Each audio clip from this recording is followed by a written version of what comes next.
अच्छी और सच्ची खबरों के लिए देखिए न्यूज़ 44।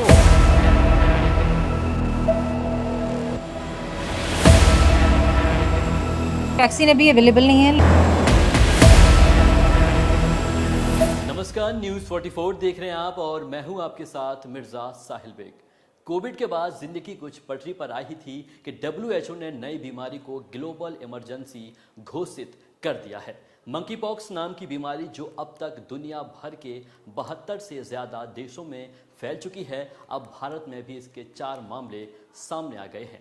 देश की राजधानी दिल्ली में इसका पहला मामला सामने आया है। दिल्ली के लोकनायक अस्पताल में सरकार ने मंकी पॉक्स के लिए एक अलग वार्ड बनवाया है। कोविड-19 का खतरा खत्म नहीं हुआ था कि जिसके बाद अब मंकी पॉक्स ने जो है वो दस्तक दे दी है और अब 72 देशों में करीब 15,000 मरीज मंकी पॉक्स के आ चुके हैं और WHO वर्ल्ड हेल्थ ऑर्गेनाइजेशन ने इसको ग्लोबल हेल्थ इमरजेंसी जो है वो घोषित कर दिया है। देश की राजधानी दिल्ली में पहला केस जो है वो मंकी पॉक्स का मिला हुआ है। मेरे पीछे आप जिस बिल्डिंग को देख रहे हैं ये लोकनायक अस्पताल है, दिल्ली का लोकनायक अस्पताल, और दिल्ली सरकार द्वारा संचालित है और दिल्ली का सबसे बड़ा अस्पताल होने का भी एजाज़ इसको हासिल है। इसमें एक डेडिकेटेड वार्ड बनाया गया है मंकी पॉक्स से लड़ने के लिए और मंकी पॉक्स के संक्रमण से जो लोग जूझ रहे हैं, जो लोग परेशान होंगे, उनको उसी डेडिकेटेड वार्ड के अंदर भर्ती कराया जाएगा। हम बात करेंगे यहाँ जो इस हॉस्पिटल की डिप्टी मेडिकल सुपरिटेंडेंट है डॉक्टर रितु सक्सेना, उनसे बात करेंगे और जानेंगे कि आखिर इस बीमारी से बचाव कैसे है और इस बीमारी की अलामात यानी इसकी सिम्टम्स क्या क्या हैं। भारत में पहले केरला में इसके 3 केसेस आए थे, उसके बाद देश की राजधानी दिल्ली में पहला केस आया है और लोकनायक अस्पताल में जो है हमारे साथ बात करने के लिए deputy medical superintendent doctor Ritu Saxena है, जिनसे हम बात करेंगे क्योंकि इसी हॉस्पिटल के अंदर एक डेडिकेटेड वार्ड बनाया गया है और हॉस्पिटल की क्या कुछ तैयारियां हैं इसको लेकर और इस बीमारी के क्या कुछ अलामात हैं और इनसे कैसे बचा जा सकता है, इनके बारे में ज़्यादा बात करेंगे। मैम, मंकी पॉक्स जो है वो एक ग्लोबल इमरजेंसी घोषित कर दी है WHO ने। पहला सवाल यही है कि इससे बचा कैसे जाए? देखिए, मंकी पॉक्स ऑर्थोपॉक्स वायरस है, एक जूनोटिक बीमारी है जो मंकी और बाकी वाइल्ड एनिमल्स से ह्यूमंस में आती है। लेकिन अभी कंसर्न का मैटर इसलिए क्योंकि इंडिया में भी केसेस आ गए हैं, तो हम लोगों को एडवाइजरी तो मई से ही मिली हुई है कि तैयारी रखनी है। मंकी पॉक्स के बारे में सबको ब्रीफिंग दी गई है। अभी हमारे यहाँ स्पेशल तैयारियों में यही है कि एक डेडिकेटेड वार्ड बनाया गया है जिसमें सिर्फ मंकी पॉक्स के पेशेंट्स रखे जाएंगे, चाहे वो सस्पेक्ट हों। और सेकेंडली लोगों की, डॉक्टर्स की ट्रेनिंग, हेल्थ केयर वर्कर्स को कैसे हैंडल करना है इन पेशेंट्स को, उसकी ट्रेनिंग्स पे बहुत स्ट्रेस दिया जा रहा है।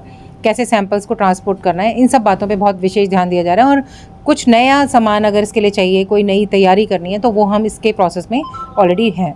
मैम, इसकी सिम्टम्स क्या है? अगर मिसाल के तौर पे एक आम आदमी है, जैसे कोविड के दौरान होता था कि सांस में भारीपन या सांस ना आना या काफ़ी सारी चीज़ें थी, थकन महसूस होना, इसमें मंकी पॉक्स में असल जो है इसकी सिम्टम्स क्या है? देखिए, मंकी पॉक्स भी एक वायरल बीमारी है, तो जो बाकी वायरल बीमारियों में होता है, फीवर, हेडेक, बॉडी एक, ये सब तो होता ही है। इसके अलावा सबसे इंपॉर्टेंट चीज़ है रैश।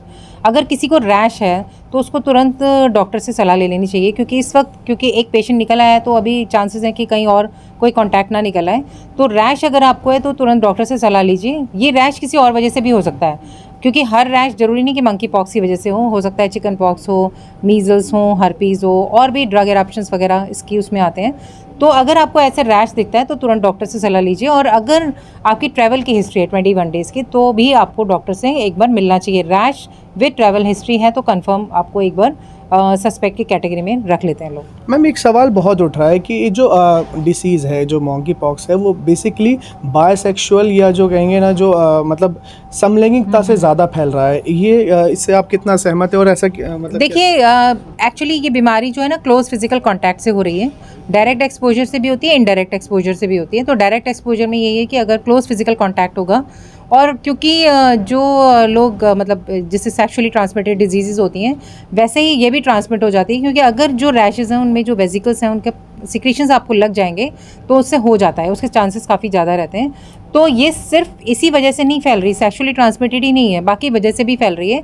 जैसे अगर पेशेंट का नाक और मुंह कवर नहीं है और उसने मतलब उससे रेस्पिरेटरी ड्रॉपलेट से भी हो रही है ये, या फिर फोमाइट्स, जैसे अगर पेशेंट की टॉवल या पेशेंट के बेडिंग्स या जहाँ पे उनके सिक्रीशंस लगे हैं और आप उनके कांटेक्ट में आ गए, तो वैसे भी फैल रही है। तो सिर्फ सेक्सुअली ट्रांसमिटेड कहना थोड़ा गलत होगा, बाकी तरीक़ों से भी ये फैल रही है। मैम आखिरी सवाल यही है कि इसकी कोई वैक्सीन या इससे जो बचाव है वो क्या है, असल संभव कैसे? देखिए वैक्सीन अभी अवेलेबल नहीं है, लेकिन जो लोग पहले वैक्सीनेटेड हैं 1980 से पहले स्मॉल पॉक्स के लिए, क्योंकि स्मॉल पॉक्स इरेडिकेट हो चुका है 1980 में और ये उसी की फैमिली का वायरस है, तो उनको कुछ हद तक प्रोटेक्शन है। लेकिन जो उसके बाद के लोग हैं 1980 के बाद, उन लोगों को यही है कि क्योंकि आपको सावधानी रखनी पड़ेगी, मास्क का प्रयोग करें, भीड़ भाड़ वाले इलाकों में मत जाएं, और सेकेंडली अगर किसी को कोई पेशेंट है तो उसको ये सावधानी रखनी चाहिए कि वो अपना नाक मुंह कवर करके रखे, अगर उसको लीजन्स हैं तो उनको गाउन से कवर करें या ड्रेसिंग्स लगा लें, जिससे कि बाकी लोगों में फैलने का चांसेस कम रहे। तो दोनों तरफ से सावधानी रखनी पड़ेगी। चलिए, बहुत बहुत शुक्रिया हमसे बात करने के लिए।